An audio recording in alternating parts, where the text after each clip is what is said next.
Financial freedom means something different to everyone, but for me, that meant reaching a certain level of net worth in my life that I felt comfortable never ever having to work for someone else again.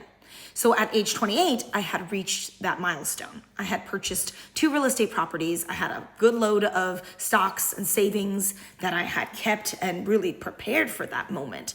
Because around my mid-20s, I started realizing that working for someone else was not all that enjoyable. What I saw in the corporate world made me crave freedom more than anything, especially as a working woman. I saw things specifically in a female light of, well, what if one day I want to have kids? I don't want to be working a W-2 job. Like, you see how hard these people have to work, come into the office 5 days a week. Remember, I started my sales career in a time in the world where there was no such thing as remote work. So at that time, I realized I don't want to work for other people for the long haul, because that sucks. It sucks for so many reasons, especially if you're a woman in sales, but that's a different topic for a different day.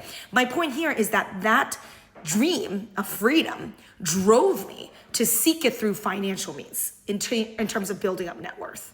Building up net worth is the fastest way to actually claim a freedom over your lifestyle, because then you can choose how you want to live your life. So because I had real estate assets, because they were real estate assets that were rentals, I was able to have some sort of way to sustain myself as I figured it out. Because obviously being self-employed and living on your own without a job is its own very interesting dynamic. And of course, for me, I don't want to stop at just like 1 million. It's certainly not my best work.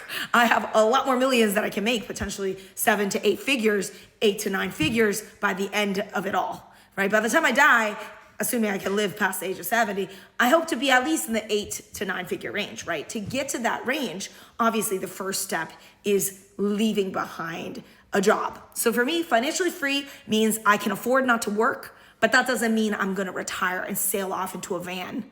That's why I don't really resonate with like the traditional FIRE movement. I actually want to keep working. Like, I don't want to retire early. I want the financially independent part, but I don't want to retire early. I'm just getting started.